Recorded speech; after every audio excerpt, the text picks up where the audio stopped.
Shalom, shalom para você que me assiste. Você está no canal do Ministério da Restauração. Eu sou a professora Cássia Pereira. No vídeo de hoje, nós vamos dar continuidade aos estudos sobre a vida de Yeshua. Nós falamos nos vídeos anteriores sobre a sua genealogia até chegarmos em seu pai José e na gravidez e parto de Maria. Hoje nós vamos continuar falando de Yeshua, nos aspectos mais interessantes agora que vão envolver a sua preparação. O tema da aula de hoje é a preparação de Yeshua da sua infância até a sua maioridade. Nós vamos estudar aqui o capítulo 1 e o capítulo 2 do livro de Lucas. O apóstolo Lucas é o apóstolo responsável por essa narrativa. Como eu expliquei para vocês nos vídeos anteriores, cada apóstolo que escreveu os evangelhos vai trazer uma visão diferenciada dos momentos da vida de Yeshua na Terra. Matitiarro, o apóstolo Mateus, se especializou mais na questão da genealogia e nas narrativas dos milagres e toda aquela percepção da vida de Yeshua até a sua crucificação e ressurreição. Lucas também vai tratar de aspectos muito parecidos. Mas aqui no capítulo 1 e 2 de Lucas, somente neste evangelho, nós vamos estudar com um pouco mais afinco as características e as tradições que pautaram tanto o nascimento quanto a infância e a vida adulta de Yeshua até ele se iniciar em seu ministério. Então, por isso, ele vai ser preparado para o exercício do seu ministério e daquilo que o seu pai o havia lhe incumbido na terra. Quero dizer para você que aqui abaixo na tela vai aparecer a opção para se inscrever. Quero te fazer o convite para que você se inscreva em nosso canal, que você aperte ali o sininho das notificações para que você possa receber todos os nossos vídeos. Nós postamos estudos bíblicos todas as sextas-feiras às 18 horas.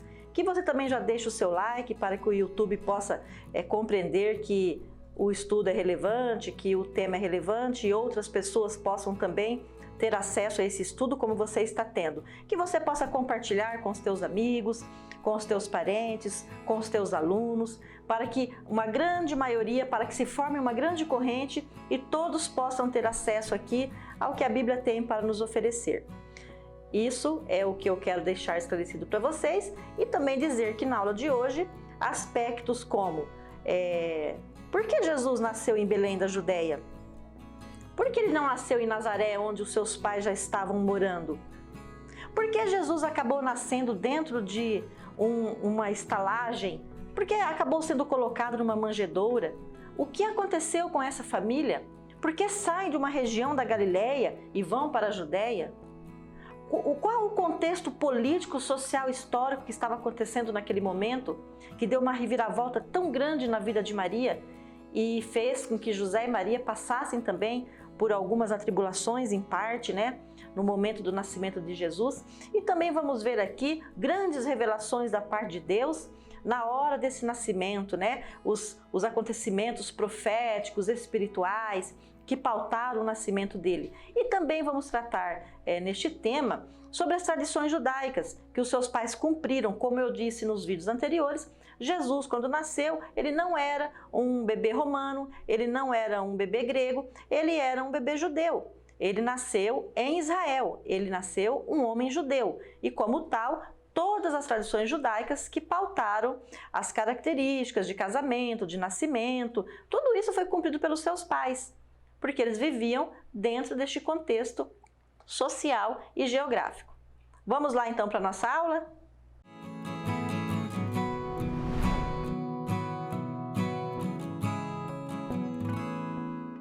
Eu quero dizer para vocês que, dando início ao nosso estudo, eu vou utilizar aqui a Bíblia, como eu sempre digo aqui no canal da Restauração, que a nossa autoridade aqui que pauta os nossos estudos são as Escrituras, de Gênesis a Apocalipse. E você vai perceber no decorrer da caminhada que as Escrituras de Gênesis a Apocalipse, elas se interligam. Não existe nada nas Escrituras que seja aleatório. Não existe nenhum tema ou um acontecimento que seja aleatório. Toda a Escritura, ela se interliga em si. Então, por isso é importante que você comece a aprender dos primórdios. Eu sou uma professora que possui essa característica, é uma característica didática que eu tenho, que eu gosto muito, de que tudo aquilo que nós devemos aprender, nós não podemos ir no fim, nós precisamos ir na origem. E entendendo a origem, nós então podemos crescer nesse conhecimento e compreender então os fatos decorrentes posteriormente, e aí é possível você fazer essa associação de conhecimento. Por isso eu estou iniciando com vocês aqui os estudos teológicos, começando desde o início sobre a pessoa de Yeshua, porque não acredito que seja proveitoso e nem didático entrarmos aqui desde o seu ministério, os milagres que ele já fez, toda a crucificação e a ressurreição, sem que você entenda primeiramente a origem de todas as coisas. Como ele nasceu, por que ele nasceu, de onde ele veio, a sua genealogia, a sua ascendência, a sua família, a sua infância, a sua juventude. Precisamos entender todos esses primórdios que pautaram a vida de Yeshua para poder compreender certas manifestações que ele teve no decorrer do seu ministério, inclusive respostas que ele acabou dando para sua própria mãe, para os seus próprios irmãos, para os gregos, respostas que muitas vezes aqueles que fazem parte da cristandade ficam um pouco em dúvida. Por que Jesus reagiu assim? Por que Jesus foi tão duro neste momento? Por que ele não quis responder aquilo? Por que aqui neste aspecto ele foi tão a fundo? Será que Jesus era uma pessoa que tinha altos e baixos? Será que ele era um bipolar que tinha momentos de frustrações ou outros sentimentos que pautaram a sua vida? Não existia nada disso em Yeshua. Ele foi um homem que começou um ministério, que teve um objetivo, que foi estritamente focado nesse objetivo, e ele deu cumprimento do início ao fim a esse objetivo pelo qual ele nasceu, e ele cumpriu todas as condições, todas as exigências do seu Pai Celestial, e ele foi até o fim na sua missão, até a sua ressurreição, e continua até hoje sendo o libertador dos homens e aquele que faz parte das nossas vidas. Muito bem, aqui na tela vai aparecer para você no primeiro slide que eu fiz questão de colocar. Eu estou utilizando aqui, caso você não conheça, eu vou até te apresentar essa literatura. Eu estou estudando para esta aula esta Bíblia. Esta Bíblia é uma Bíblia que eu gosto bastante, essa versão. Todas as versões da Bíblia são importantes. Existem versões mais simples de vocabulário, como a NVI, que é a Nova Versão Internacional. Ela tem um vocabulário bem simples, bem tranquilo, para aquele que está iniciando nas Escrituras, que precisa se familiarizar com os termos bíblicos. A NVI é uma excelente opção. Para o aluno, por exemplo, que gostaria de estudar as Escrituras com um contexto mais histórico, com pesquisa, com informações histórico-geográficas, nós temos a Bíblia de Estudo, da editora Vida, uma excelente versão também. A Bíblia com a versão de Jerusalém, uma das melhores versões da tradução bíblica, uma excelente Bíblia. Essa Bíblia aqui é a Bíblia judaica completa. Ela vem traduzida diretamente do original para o inglês. Foi o David Stern quem traduziu do original para o inglês, e depois do inglês para o português nós tivemos aqui um tradutor também excelente. É uma Bíblia maravilhosa, também lançada pela editora Vida. Você encontra nas livrarias evangélicas com muita tranquilidade esta Bíblia, ou pela internet também. Eu gosto bastante porque esta Bíblia, ela traz os nomes no original. Como eu disse, Matitiarro, então é aqui que você encontra no original. Se você já tem um aprofundamento nas Escrituras e uma maturidade já para entender os textos bíblicos, ela é uma excelente versão para você que gostaria de se aprofundar um pouquinho mais nos originais, ou que você também já esteja estudando o hebraico. É uma sugestão que eu te dou aqui na aula de hoje. Vamos lá então. Eu vou estudar aqui com vocês o Evangelho de Lucas, no capítulo 1. Não tem tradução para o nome de Lucas. Lucas é um nome grego. Lucas foi um colaborador do apóstolo Paulo. Lucas surge posteriormente, tá? Ele não foi um dos apóstolos, não fez parte da cúpula dos 12 discípulos de Yeshua. Tá? Ele vai conhecer depois tudo isso. Ele é um homem extremamente culto e erudito. Ele tinha por profissão a medicina. Lucas era médico.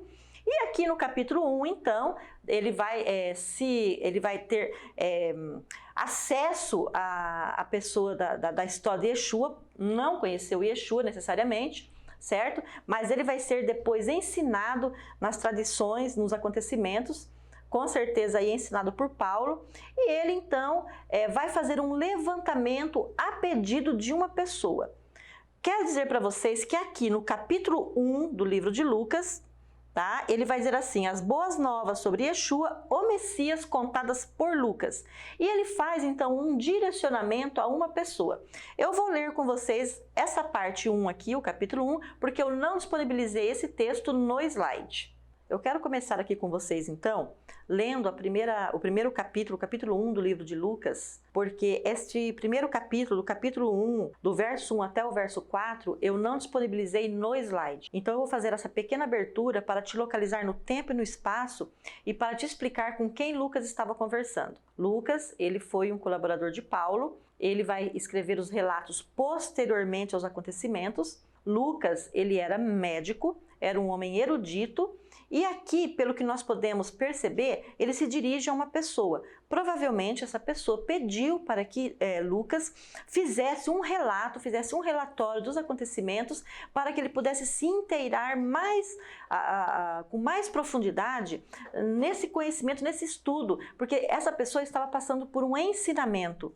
Então, provavelmente ele pode ter tido algumas dúvidas aqui. Então, o que Lucas vai fazer aqui? Lucas não foi, um dos 12 discípulos de Yeshua. Lucas, ele surge posteriormente, não tem tradução para o nome de Lucas. Lucas é um nome grego, de origem grega. Ele caminhava com Paulo, provavelmente ensinado por Paulo, teve acesso à tradição judaica, teve acesso aos acontecimentos e ele se inteirou e trouxe para a sua vida, então, a conversão para a pessoa de Yeshua. Ele foi um homem convertido à pessoa de Yeshua.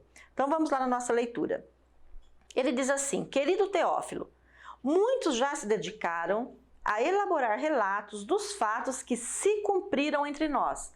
Então veja aqui a conjugação verbal, dos fatos que já se cumpriram. Então ele está relatando posteriormente aos acontecimentos. Ele vai fazer um apanhado de tudo que tem ali no período, e ele vai fazer uma compilação e ele vai elaborar o Evangelho de Lucas, que ficou maravilhoso. Com base no que lhes foi transmitido por aqueles que desde o início foram testemunhas oculares. Testemunhas oculares. Então ele está dizendo que ele está narrando as observações daqueles que viveram e viram o que aconteceu. E proclamadores da mensagem. Portanto, excelência. Então veja aqui a forma como Lucas vai se direcionar a essa pessoa chamada Teófilo. Era uma pessoa provavelmente com um cargo elevado. Nós não sabemos, na verdade, muito bem quem foi Teófilo. Nós podemos fazer algumas ponderações pela historiografia, que poderia ter sido um oficial romano, poderia ter sido um homem de grande elite, um homem de grande poder financeiro. Sabemos aqui que ele era um homem de alta posição, certo? Então, por isso que Lucas se dirige a ele com muita reverência. Portanto, excelência, eu mesmo investiguei cuidadosamente todas essas coisas, desde o começo, e me pareceu bem que lhe escrevesse uma narrativa acurada e ordenada para que possa saber quão bem fundamentadas são as coisas que lhe foram ensinadas. Então veja, aqui está muito claro, Teófilo passou por um aprendizado dos acontecimentos que pautaram o período de Yeshua. E Lucas deixa muito bem claro que ele então fez uma pesquisa muito acurada, muito séria, e ele então colocou em ordem. Então veja bem que aqui você vai encontrar detalhes então do nascimento de Yeshua e da preparação de Yeshua que você não vai encontrar talvez pontuado em outros evangelhos. Por isso que ele faz questão de ressaltar. Eu não vou adentrar agora em toda a parte do capítulo 1, porque a parte do capítulo 1 vai ser a parte em que Maria vai visitar sua prima Isabel, que estava gestante de 6 meses de João Batista. Como eu vou tratar do profeta João Batista, posteriormente eu vou voltar no capítulo 1 para fazer esta leitura deste encontro. Na aula de hoje nós vamos para o capítulo 2, que é o capítulo que nos interessa para explicar sobre a preparação de Yeshua para o seu ministério. Ok, pessoal? Muito bem. Vamos lá para o capítulo 2, então, e eu vou disponibilizar para vocês aqui o slide para que você venha acompanhando comigo esta aula. Pessoal, vamos analisar então aqui o primeiro slide, e vamos começar fazendo algumas perguntas.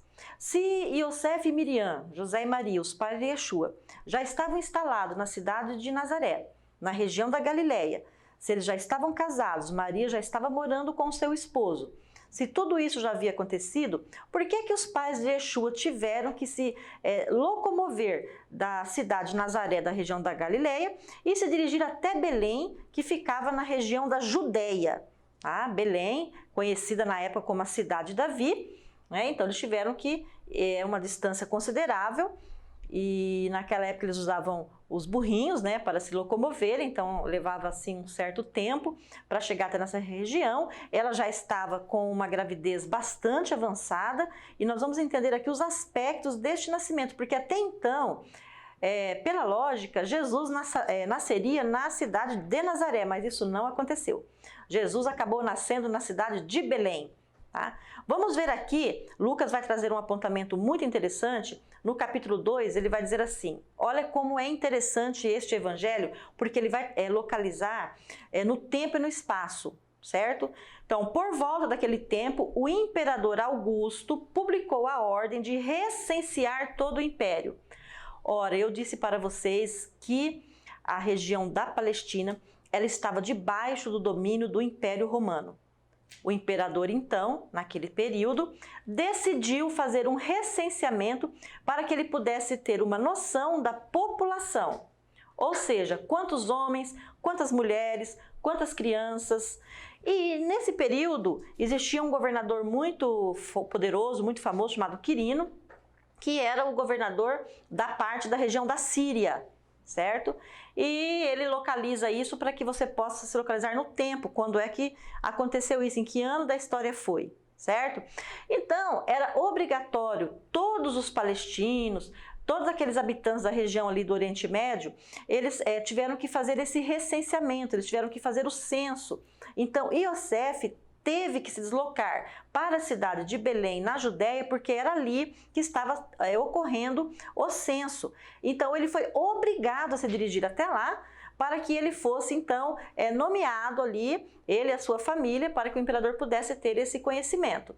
Olha, ele parte, então, com a sua esposa, que está grávida, chegando na cidade de Belém, toda a região, presta atenção, toda a região da Galileia, da Judéia e das 10 cidades que eles falavam naquele período, todos eles se direcionaram para a cidade de Belém. Então, a cidade de Belém ela ficou superlotada. As hospedarias ficaram cheias. Quando Iosef chega em Belém, ele não consegue mais nenhuma vaga nos hotéis da época. Ele simplesmente ficou sem lugar. Até porque, pessoal, ele era de uma família humilde. José e Maria não tinham grandes posses para alugar casas grandes ou, de repente, se direcionar para um outro lugar, né, que pudesse demandar aí pagamentos maiores. Então, o que acontece ali? Eles ficaram na cidade sem ter para onde ir. Então, eles se dirigiram para uma estrebaria. Está aqui no tópico 1 que eu coloquei para você. Por causa do recenseamento que o imperador César Augusto determinou, José e Maria saem da aldeia de Nazaré, na Galileia, e vão para a Judéia, para a cidade de Davi, chamada Belém. A cidade estava superlotada por causa do recenseamento e não havia mais lugar nas hospedarias. Era um casal pobre, sem recursos, e o recenseamento levou um tempo considerável para ser concluído. Nesse ínterim, Maria dá à luz. Aqui que está o grande problema. Como não houve espaço nas hospedarias, eles entraram numa estrebaria. Por quê, pessoal? Vamos analisar aqui alguns aspectos que levou esse casal a essa decisão. Primeiro, porque para quem já estudou isso, ou para quem tem fazendas, ou para quem já assistiu os filmes antigos, nós sabemos que dentro das estrebarias, não é, existe feno, certo? Existe feno e era muito comum então você juntar o feno, colocar panos sobre o feno e fazer camas. Então eles pensaram assim, vamos fazer aqui uma cama. Provavelmente sim, pode ter sido pago alguma coisinha ali para o dono dessa estrebaria, não é? Necessariamente não entrar lá gratuitamente, mas bem menos do que talvez na hospedaria. Então ali ele prepara então camas ali com feno, cobre ali para que ele e Maria pudessem ficar ali confortável, aquecidos, tomando leite, provavelmente comendo um queijo, não é? Porque no período fazia o leite de cabra, o leite de boi. Então todo esse período ali, esse momento, foi um momento de que Maria pudesse descansar e ficar o máximo possível confortável, porque ela já estava prestes a dar à luz. E a Bíblia fala que neste ínterim, destes dias em que ficaram ali no recenseamento, ela acabou dando à luz a Yeshua e ela deu à luz a Yeshua de parto normal. Tá, pessoal? Não existia cesariana na época, foi parto normal. E a Bíblia nos conta então que ali ele foi enrolado, né, nos tecidos, nos panos e colocado então numa manjedoura. Eu vou disponibilizar aqui para vocês no slide algumas figuras do modelo possível da manjedoura da época. Eu consegui captar aí algumas coisas na internet e nós podemos aproximar como é que foi então o bercinho de Yeshua. Aqui está para você as fotos, eu coloquei 3 fotos que acredito sejam as mais parecidas do momento. Eles não eram os coxos grandes, né? Fala que ele foi colocado numa manjedoura. O que significa manjedoura? É o sinônimo de coxo. O que significa um coxo? Coloquei aqui no nosso dicionário da língua portuguesa. É uma vasilha feita geralmente de um tronco de árvore cavado, em que comem ou bebem cavalos, bois e outros animais. Pode ser um bebedouro, pode ser um comedouro. Então, se tinha cavalo, se tinha boi e outros animais, é porque também tinha cabra. Se tinha tudo isso, também tinha leite para se beber, talvez um queijo para comer, e foi nisso tudo que José pensou. Então, pessoal, eles não entraram ali dentro da estrebaria porque eles quiseram, porque eles eram miseráveis. Não, não foi nada disso. O primeiro que é cumprimento de profecia, né? Porque lá nos profetas já vai ter já essa indicação do nascimento dele, de como vai ser esse nascimento. Então, tudo isso é para cumprir a profecia. Tá? Talvez eles se atrasaram, talvez por causa da gestação de Maria, José não pôde caminhar com mais rapidez, ele teve que respeitar, né, a gestação, uma esposa de quase 9 meses, já em cima de um burrinho, em cima de um jegue, né, na verdade ali é o que eles usavam. Então não foi nada fácil, estrada íngreme, chacoalhando, balançando, provavelmente tiveram que parar inúmeras vezes até chegar na região. Então tudo isso foi contribuindo para esse desfecho final, mas também para se cumprir as profecias do local de onde ele nasceria, da forma como ele nasceria, e ali fala, né, ó Belém, né, você viu uma grande luz, surge aí o Salvador dos homens. Então nós temos aqui esses 3 modelos aqui de manjedoura, que provavelmente José deve ter colocado uns fenos ali, uns panos, né, e colocou o bebê então para dormir e para descansar. Esses são aspectos que nós precisamos entender desde o nascimento de Yeshua, os contextos históricos, políticos e sociais do período. Quando Jesus acaba de nascer, o que acontece ali naquela região? Porque a geografia foi afetada, as pessoas foram afetadas, José e Maria foram afetados emocionalmente e o mundo espiritual também foi afetado. Porque existiu uma manifestação da parte de Deus quando Yeshua nasce ali.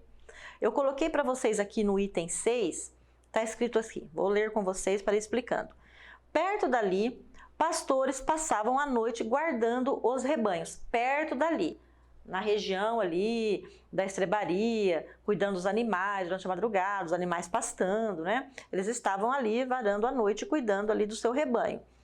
Um anjo de Deus apareceu a eles e anunciou o nascimento de Yeshua e o objetivo também deste nascimento. Aliás, a Bíblia fala que ele era um poderoso anjo e junto com ele também uma milícia de anjos. O que nós podemos entender como um poderoso anjo? Eu já disse em alguns momentos nos vídeos anteriores que dentro do reino celestial existe hierarquia sim. Existe hierarquia como um exército. Existem os generais de Deus, né, os capitães, os coronéis, os príncipes, os anjos anunciadores de boa nova, os anjos de batalha. Sim, o reino dos céus ele é totalmente organizado nesta questão da milícia celestial. Se ele era um poderoso anjo, ele está na categoria de um príncipe. Tá? A Bíblia não nos traz aqui o nome dele. Quando vai anunciar a gravidez para Maria, nós conseguimos saber que foi o anjo Gabriel, porque a Bíblia traz esta informação. Matitiarro colocou, Lucas não colocou. Algumas linhas teológicas entendem que foi o anjo Gabriel, porque ele era um anunciador de boas novas, então ele anunciou para os pastores a questão do nascimento. Outra linha entende que não, que era o anjo Miguel, que anjo Miguel é um príncipe de batalha, e como surgiu uma milícia de anjos junto com ele, entende-se que era um anjo de batalha. Isso não é muito relevante para nós, até porque eu não entendo que houve uma batalha, tá? Eu entendo que houve um acontecimento sobrenatural, histórico e de boas novas sim. Não era momento de batalha nenhuma como o anjo batalhou por Daniel quando ele jejuou 21 dias. Não, não é o caso aqui. Aqui foi uma celebração da parte do reino de Deus quando nasce Yeshua, porque nós vamos falar aqui que houve uma milícia de anjos e o que aconteceu com os pastores. Então, no item 7 diz, os pastores anunciaram ao povo esse acontecimento. Se assustaram, gente. Pensa bem, você lá, cuidando do seu pasto de madrugada, dando comidinha lá para os seus animais, surge diante de você um príncipe celestial, né, de uma estatura e de uma envergadura inimaginável, com uma milícia. O que é uma milícia? Um grande exército, não se conta milícia, né? No mínimo 1000, tá? Que acompanhou esse príncipe, 1000 anjos aí. Quando eles veem toda esta visão sobrenatural, eles entram em choque. É lógico que eles saem correndo para anunciar, até porque era para anunciar também, não era para esconder. Tá? Então aqui eles saem e Maria também estava de certa forma assustada sim com tudo isso, tá? Por que que ela também se assusta com tudo isso? Porque ela tem partes da revelação. Toda a revelação do ministério de Yeshua, da sua morte e da sua crucificação e tudo o que ele era e quem ele viria a ser e o que ele é hoje, não estava totalmente esclarecido para Maria. Maria foi vivendo, ela e José, juntamente com o Yeshua, os acontecimentos conforme aquilo ia surgindo nas suas vidas.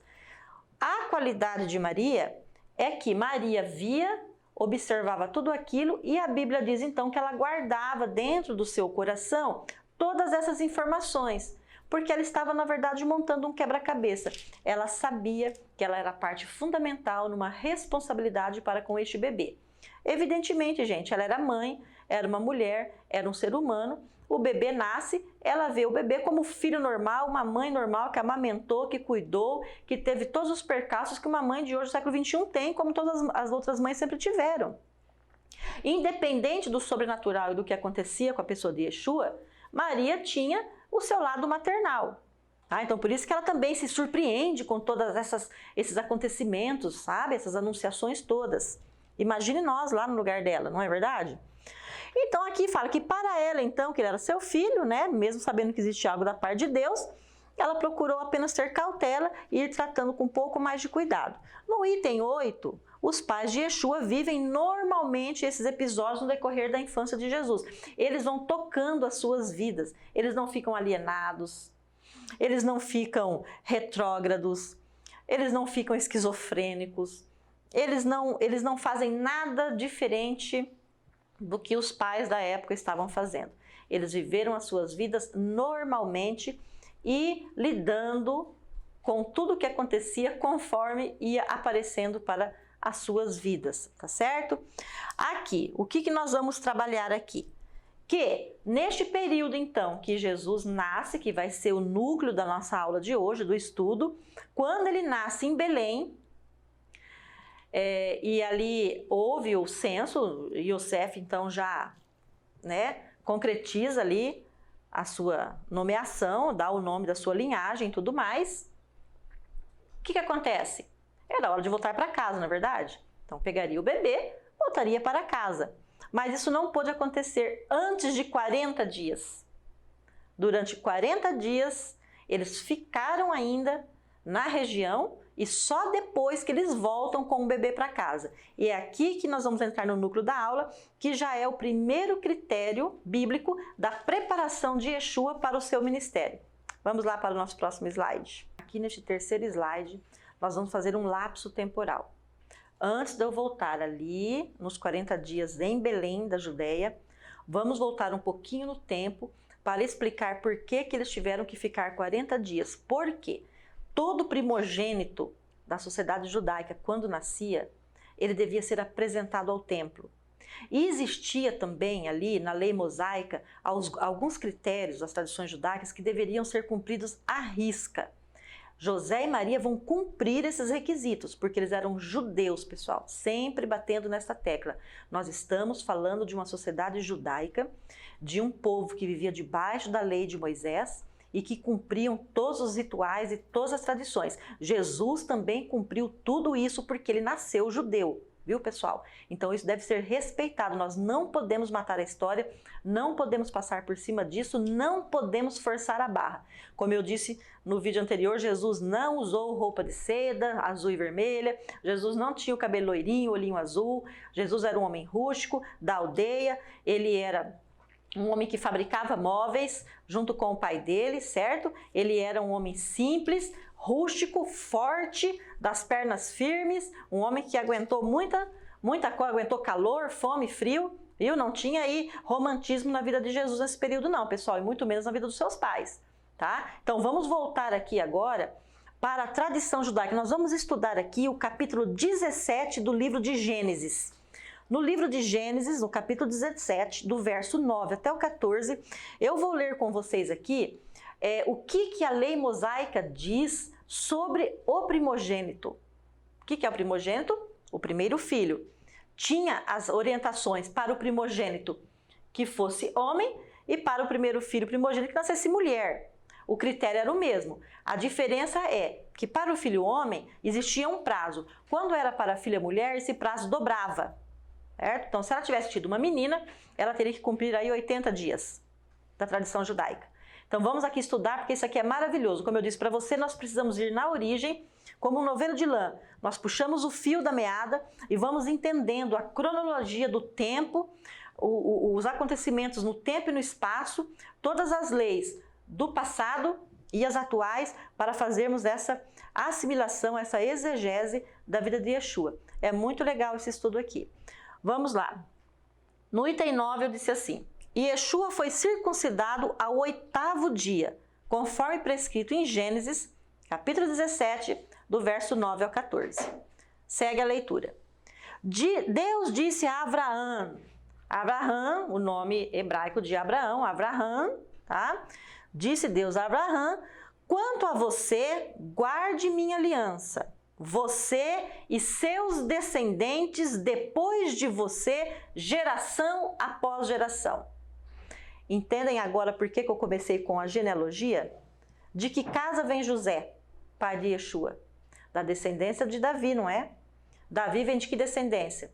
Da descendência de Abraão. Então José, descendente da casa de Abraão. Se ele era descendente de Abraão, ele estava incluso na prerrogativa de descendência de Abraão para cumprir a lei mosaica de geração após geração. Entendem agora?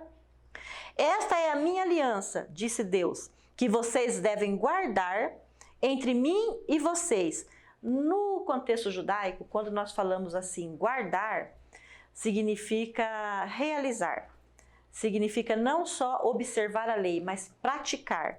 Então, o verbo guardar para Deus nos remete ao nosso verbo praticar. Então, ele está dizendo assim, vocês devem praticar esta aliança que existe entre mim e vocês, com seus descendentes depois de você. Então, aqui era uma ordem explícita, ordem a ser cumprida. Era uma determinação do próprio Deus.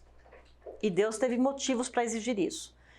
Todo homem entre vocês deve ser circuncidado. Por isso Jesus foi circuncidado. Vocês devem ser circuncidados na carne de seu prepúcio. Este será o sinal da minha aliança entre mim e vocês.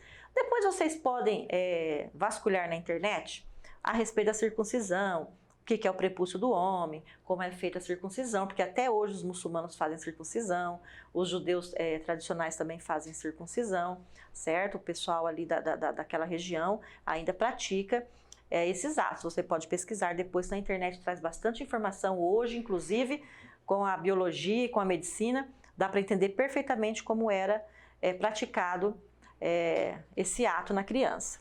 Vocês devem ser circuncidados na carne. Muito bem. Geração após geração, todo bebê do sexo masculino entre vocês, com 8 dias de vida, deve ser circuncidado.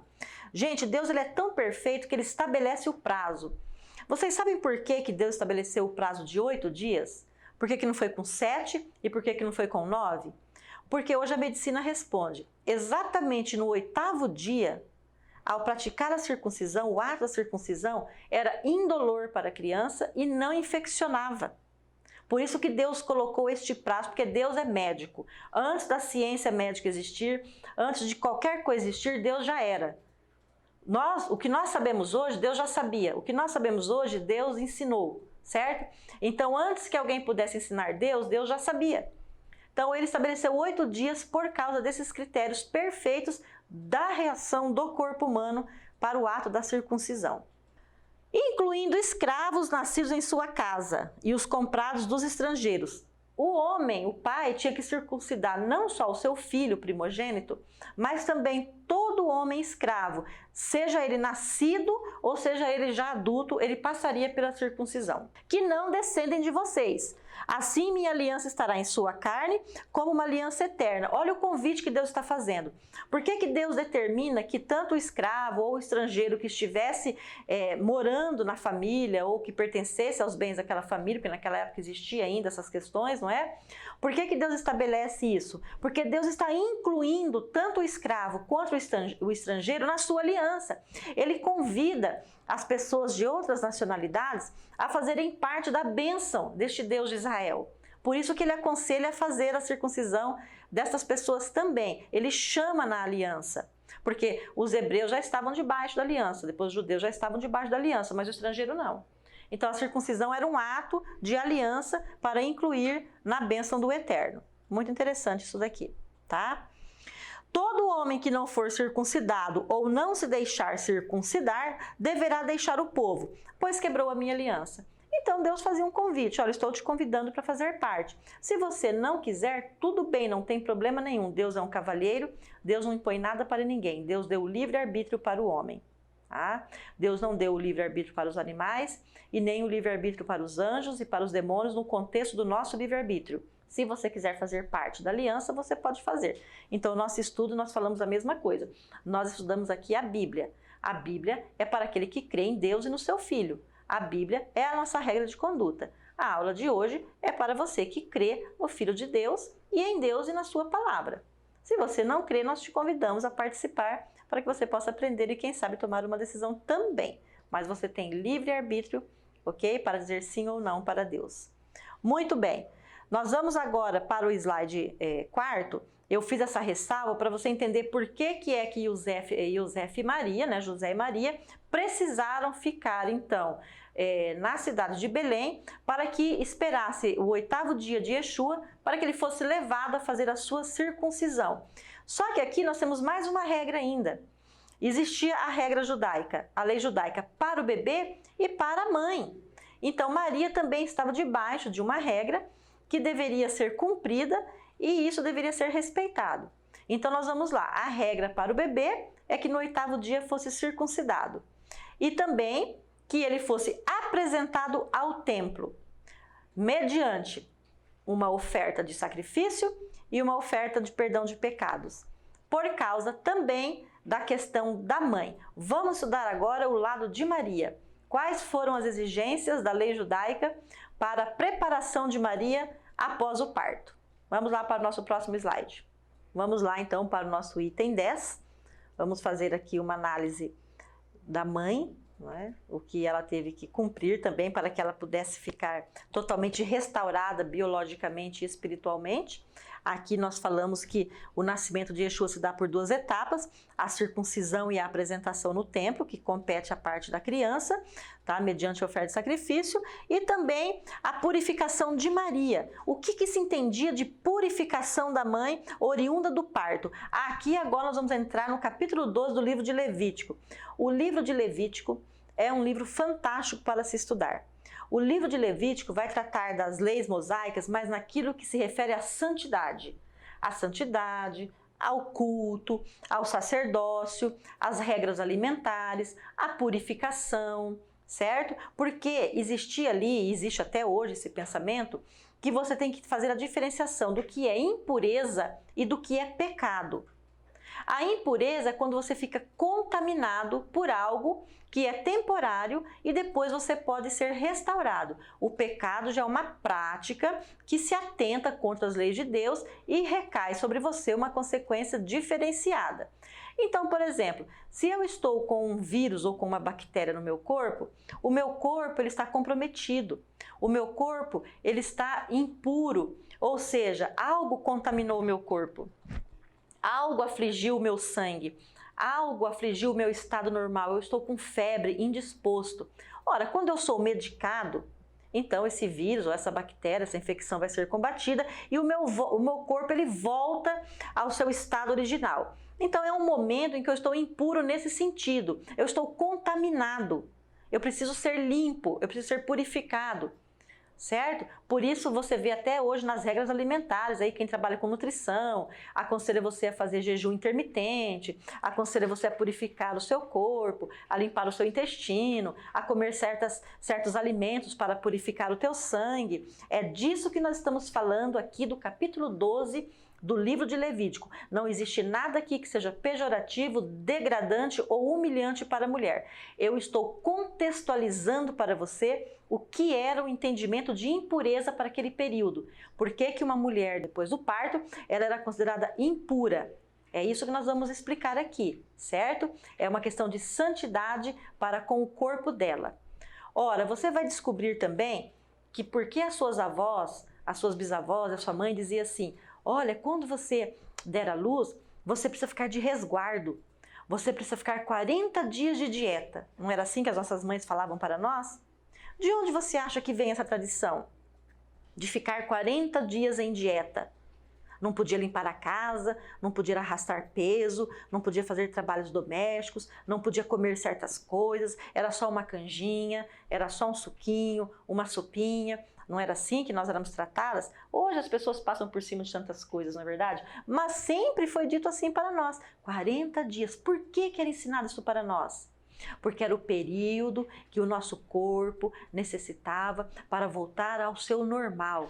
40 dias no mínimo para que o útero da mulher possa desinchar, 40 dias no mínimo para que tudo possa ser restabelecido na questão hormonal do corpo dela, o sangramento que vem depois do parto. Tudo isso é um período de convalescência. Então, aqui no livro de Levítico, capítulo 12, ele está falando de convalescência, a convalescência de Maria, certo? Espero que tenha ficado claro isso para você, para que você não interprete esse texto como algo pejorativo para com a mulher. Muito pelo contrário, Deus tinha um cuidado extremo e tem até hoje para com as mulheres. Vamos lá. Adonai disse a Moshe. Moshe é o nome de Moisés em hebraico. Então, disse Adonai a Moisés: fale ao povo de Israel. Se uma mulher conceber e der à luz um menino, será impura por 7 dias, com a mesma impureza do seu período menstrual. O que Deus está explicando aqui? Gente, eles não conheciam todas as coisas da biologia que nós conhecemos hoje, certo? A mulher, o período normal que a medicina estabelece, nós sabemos disso, o período menstrual da mulher são de 7 dias. O período do sangramento. Quando a mulher está no seu período menstrual, ela sofreu o quê? Entre aspas, como se fosse um aborto, não é verdade? Por quê? Porque nós mulheres entramos no ciclo, não é? De gravidez, no ciclo da ovulação.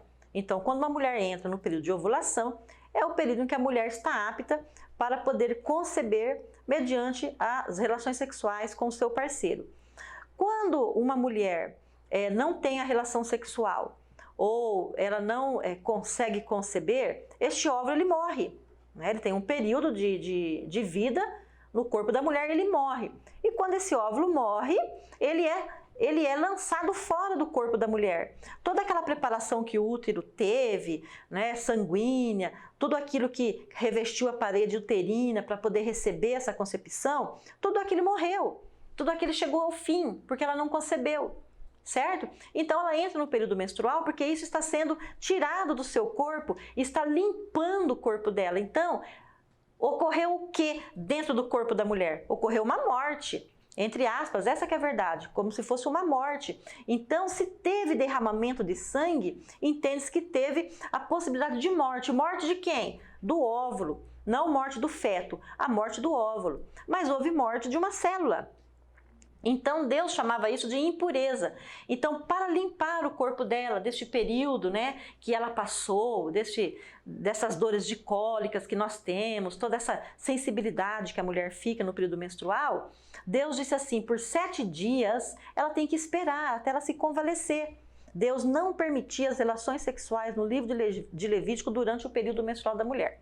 Não é saudável para a mulher. Nós vamos tratar disso um dia lá no futuro, certo? Então, com a mesma impureza do período, no 8º dia, o prepúcio do bebê será circuncidado.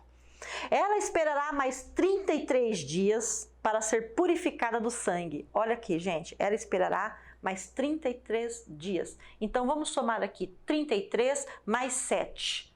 Porque no 8º ele vai ser circuncidado. O 8º já está incluso na conta. Então, 33 mais 7 são 40 dias. Deus trabalha muito com este prazo na Bíblia. 40 dias do dilúvio, 40 dias de Jesus no deserto, não é? 40 dias de Moisés, nossa, o 40 dias do jejum do profeta Elias. O 40 vai ser um número que você vai encontrar muito aqui na Bíblia, certo? Então, veja, durante este período de purificação dela, ela não deveria tocar nos objetos sagrados do templo, não é? Ela não deveria fazer trabalhos pesados. Terminando esse período da purificação dela, o que ia acontecer? Passando os 40 dias, ela seria levada ao sumo sacerdote. O sumo sacerdote proferia uma bênção sobre ela, aspergia a água purificadora sobre ela, e depois disso ela estava liberada, ela estava totalmente purificada do seu sofrimento, ela estava sendo, na verdade, abençoada. Ela não estava imunda, como se fala, a mulher estava... Não é esse o termo. Tá? Ela estava num período de convalescência orgânica, onde tudo que não interessava mais para o corpo de Maria, para o corpo de uma mulher, estava sendo expelido após o nascimento de um bebê. Ela estava amamentando, ela estava voltando ao seu normal, o útero desinchando. 40 dias ela tinha que ficar quietinha lá, se convalescendo. Depois disso ela ia até o templo. Ela ia até o templo e dizia para o sacerdote, se passaram-se os meus 40 dias de resguardo, tudo que me sucedeu já terminou, eu vim aqui para você me abençoar, para você fazer uma oração para mim, para que eu seja saudável, para que eu não tenha sequelas, para que eu não tenha doença nenhuma, para que eu possa amamentar o meu filho e o meu filho também é saudável. Então eu vim aqui me apresentar para receber a minha bênção como mãe e vim também apresentar o meu filho no 8º dia para que ele receba também a bênção sacerdotal. Começa aí a primeira preparação de Yeshua, cumprindo as regras das leis judaicas. Então, quando você ouve dizer assim, porque Jesus cumpriu a lei e a lei não existe mais. Jesus foi a lei, Jesus terminou com tudo. Não, Jesus cumpriu a lei sim. Jesus cumpriu a lei em todas as suas etapas. E a lei, se você contextualizar para os dias de hoje, ela é importante para nós até hoje, viu, pessoal? Então, vamos dizer aqui para você que ela levou, então, e Moisés vai falar assim, Deus fala para Moisés, quando ela for até o templo, ela deverá levar, então, um cordeiro de até 1 ano para oferta queimada, que era a oferta de agradecimento para Deus, tá? E um pombinho ou um pombo para a oferta do pecado, se aconteceu alguma coisa ali que ela considerou, o marido considerou, ó, eu quero pedir perdão se eu fiz alguma coisa errada, se eu não tratei bem meu bebê, ou se eu não tratei bem a minha esposa durante a gestação, durante o parto, eu vim aqui oferecer então uma oferta de perdão a Deus para que nós possamos ser abençoados. O que acontece aqui, olha como Deus é zeloso, eu amo Deus, olha, se ela não puder pagar pelo cordeiro, pegará 2 pombas ou 2 pombinhos para a oferta queimada e a oferta pelo pecado. O que foi que Maria levou? Segundo o livro de Lucas, ela não levou o cordeiro. Por que não levou o cordeiro? Porque não tinha o dinheiro para levar o cordeiro.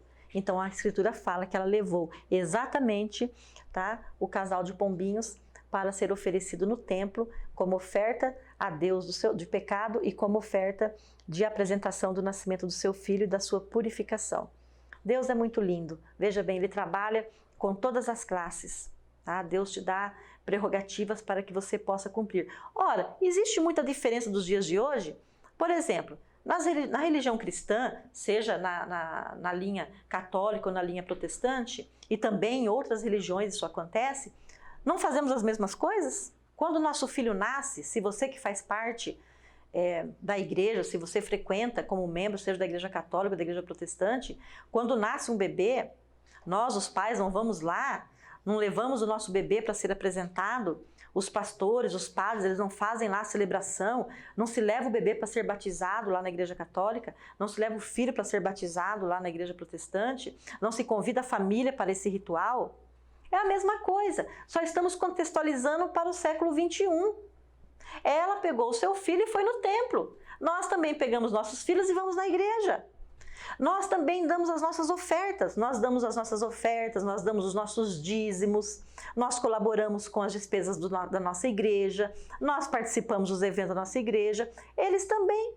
A diferenciação é que naquele período essas coisas eram sombra do que seria se cumprido. Quando Jesus morre na cruz, ele se faz sacrifício. Então, hoje, sacrifício de animais nós não fazemos mais, porque esta parte da tradição da lei, no que tange a sacrifícios, isso se cumpriu na pessoa de Cristo na cruz. Ele se fez sacrifício, ele derramou sangue, então nós não precisamos mais fazer sacrifícios com animais. Esta parte já está cumprida para nós nos tempos atuais. Agora, oferecer o nosso filho, consagrar o nosso filho, resguardar a nossa dieta, cuidar do nosso corpo, isso permanece até os dias de hoje, como está escrito na Bíblia. Ok, pessoal? Vamos para o nosso último slide para encerrar essa primeira parte do nosso estudo. Neste último slide, eu estou colocando para vocês aqui apenas um resumo da purificação, para que fique agora memorizado, para que fique mais claro, o período de purificação, contando desde a circuncisão do filho, da apresentação no templo, do levantar das ofertas e da purificação da mãe, o período era de 40 dias. Isso eles cumpriam à risca e eles continuam cumprindo, tá? Maria deu à luz e ficou 7 dias em resguardo. No 8º dia de seu resguardo, o filho foi circuncidado. Depois de circuncidado, Maria esperou mais 33 dias. Quando se completou os 40 dias, ela e José levaram Yeshua ao templo de Jerusalém para ser apresentado juntamente com as ofertas, conforme Levítico capítulo 12. Esse é o estudo de hoje, na primeira parte da infância de Jesus. Esse foi o primeiro ritual da lei, da preparação de Yeshua para o exercício do seu ministério. Então essa foi a parte do seu nascimento. Depois nós vamos, no próximo vídeo, encerrar esse estudo dizendo o que aconteceu com ele no período juvenil. Depois disso ele vai ter uma infância normal. Aos 12 anos vai ter um acontecimento no templo. Depois, ao completar a sua maioridade, ele se inicia no ministério. Então no próximo vídeo, nossa próxima aula, eu vou trazer os aspectos dos rituais judaicos e da preparação de Yeshua na sua juventude, até ele alcançar a estatura de varão perfeito, como a Bíblia diz, que para nós se resume na maioridade, que era alcançada aos 30 anos. Espero que o estudo de hoje tenha lhe servido para o seu aprendizado. Estou muito feliz por ter compartilhado esse conhecimento com você. Shalom para você e até o nosso próximo vídeo.